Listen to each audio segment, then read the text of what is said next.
தமிழ்நாடு பாஜக தலைவராக இருக்கக்கூடிய அண்ணாமலை அவர்கள் விரைவில் மாற்றப்படுகிறார் அப்படின்னு சொல்லி கடந்த 2 வாரமாக செய்திகள் வந்த வண்ணம் இருந்ததுங்க. அதோடு மட்டும் இல்லாமல் நயினார் நாகேந்திரன் தான் அடுத்த தலைவர் அப்படின்னு சொல்லி உறுதிப்பட செய்திகள் வந்தது. இந்த நிலையில தான் இந்த செய்திகள் அத்தனையுமே இப்போ உண்மையாக மாறி இருக்குது. தமிழ்நாடு பாஜக தலைவரை தேர்ந்தெடுக்கிறதுக்காக நேற்று வேட்புமனு தாக்கல் நடந்துச்சுங்க. அந்த வேட்புமனு தாக்கலில் தான் நயினார் நாகேந்திரன் மட்டும்தான் வேட்புமனு தாக்கல் பண்ணியிருந்தாரு. இந்த தேர்தலை அறிவித்த உடனேயே நான் இந்த ரேஸில் கிடையாது, நான் வேட்புமனு தாக்கல் பண்ண போகிறது கிடையாது அப்படின்னு சொல்லி அண்ணாமலை ஏற்கனவே அறிவிச்சிருந்தாரு. எனவே வேற யாரும் போட்டி போடாததுனால நயினார் நாகேந்திரனே போட்டியின்றி தேர்வு செய்யப்படுறார் அப்படின்னு சொல்லி நேத்தே பாஜக நிர்வாகிகள் மத்தியில் பேச்சு எழுந்திருந்தது. அதை செய்திகளுமே உறுதிப்படுத்தி சொன்ன சமயத்தில் தான் தலைவர் பதவிக்கான அதிகாரப்பூர்வ அறிவிப்பு இன்னைக்கு மதியம் வெளியாகும் அப்படின்னு சொல்லி எதிர்பார்க்கப்படுது. எனவே இந்த நிலையில யார் இந்த நயினார் நாகேந்திரன், தீவிர எம்ஜிஆர் விசுவாசியா இருந்தவர் எப்படி பாஜக உள்ள வந்தாரு, டெல்லி பாஜக ஏன் இவரை தலைவராக கொண்டு வராங்க அப்படிங்கிற விஷயத்த இந்த வீடியோவில் பார்க்கலாம். தமிழ்நாட்டு பாஜகவை பொறுத்த வரைக்கும் 1980 பல்வேறு நபர்கள் மாநில தலைவராக இருந்துட்டு வந்திருக்கிறாங்க. சிபி ராதாகிருஷ்ணன், இலகணேசன், பொன் ராதாகிருஷ்ணன், தமிழிசை சவுந்தரராஜன், எல் முருகன், அண்ணாமலை அப்படின்னு இந்த பட்டியல் நீண்ட வண்ணம் இருக்குதுங்க. எனவே இந்த பட்டியலில் தான் இப்போ நயினார் நாகேந்திரன் புதுசாக இணைஞ்சிருக்கிறாரு. ஆனால் இந்த லிஸ்ட்ல முன்னாள் தலைவர்களை விட நயினார் நாகேந்திரன் கொஞ்சம் வித்தியாசமானவருங்க. ஏன்னா அவர் ஆரம்பத்துல இருந்தே பாஜக இருந்தவர் கிடையாது. அவருடைய அரசியல் வரலாறு எல்லாமே அதிமுக சார்ந்தது தான். கன்னியாகுமரி வைத்தீஸ்வரம் தான் இவருடைய சொந்த ஊர்ல பள்ளி படிப்பை முடிச்சுட்டு நெல்லை MTT இந்து காலேஜில் இளங்கலை பட்டத்தில் முடிச்சுட்டு ஆரல்வாய் மொழி பகுதியில் இருக்கிற அறிஞர் அண்ணா கலை கல்லூரியில் முதுகலை படிப்பை முடிச்சிருக்காரு. ஆரம்ப காலத்தில் எம்ஜிஆரோட பேச்சால ஈர்க்கப்பட்ட நயினார் எம்ஜிஆரோட மறைவுக்கு பின்னாடி 1989 அதிமுக இணையறாரு. இவருடைய கட்சி பணிக்காக நகர செயலாளர், ஜெயலலிதா பேரவையோட மாநில செயலாளர்னு இவருக்கு பதவிகள் வழங்கப்பட்டுச்சு. தொடர்ந்து செயல்படவே 2001 சட்டமன்ற தேர்தலில் திருநெல்வேலி தொகுதியில் முதல் முறையாக போட்டியிட்டு 42,000 ஓட்டுகள் வாங்கி எம்எல்ஏ ஆனார். மின்சாரத்துறை, தொழில்துறை, போக்குவரத்து துறை அமைச்சராக செயலாடிட்டு இருந்திருக்காரு. அதுக்கடுத்து 2006 சட்டமன்ற தேர்தலில் வெறும் 606 ஓட்டுகள் வித்தியாசத்தில் தோத்து போனார்.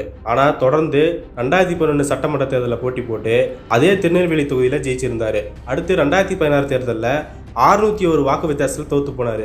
அடுத்தடுத்து ஜெயலலிதா மரணம், கட்சிக்குள்ள குழப்பம், தேர்தல் தோல்வி அப்படின்னு தொடர்ந்து சோதனை வரவும் 2017 பாஜகவில் இணைஞ்சாரு. இணைஞ்சிலிருந்து தீவிர இந்துத்துவ கருத்துக்களை பேச ஆரம்பிச்சிருந்தாரு.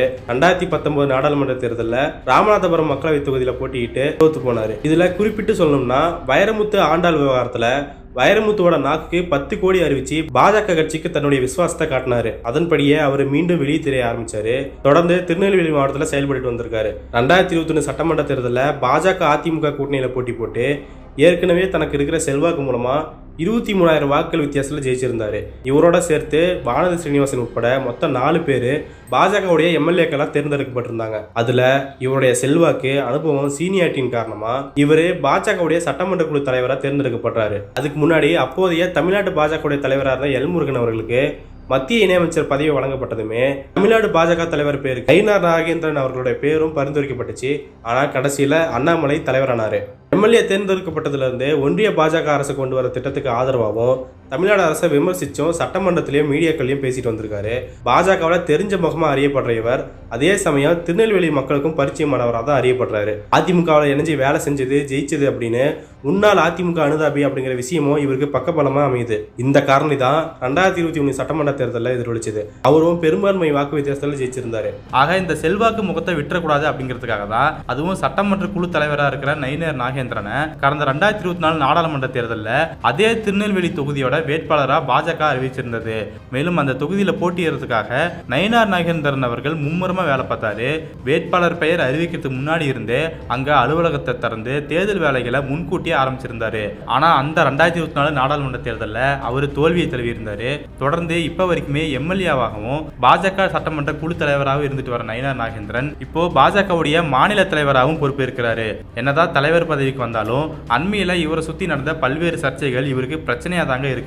முதல் பிரச்சனை என்னன்னு பாத்தீங்கன்னா, நயினார் நாகேந்திரனோட மகனும் தமிழ்நாடு மாநில பாஜக இளைஞரணி துணைத் தலைவருமான ஸ்ரீ நயினார் பாலாஜி சென்னை விருகம்பாக்கம் பகுதியில் சுமார் 1.3 ஏக்கர் நிலத்தை மோசடி செஞ்சு ராதாபுரத்தில் பத்திரப்பதிவு செஞ்சிருக்கிறாரு அப்படின்னு சொல்லி புகார் தெரிவிக்கப்பட்ட நிலையில அந்த மோசடி உறுதிப்படுத்தப்பட்டு அந்த பத்திரப்பதிவுமே ரத்து செய்யப்பட்டிருந்துச்சுங்க.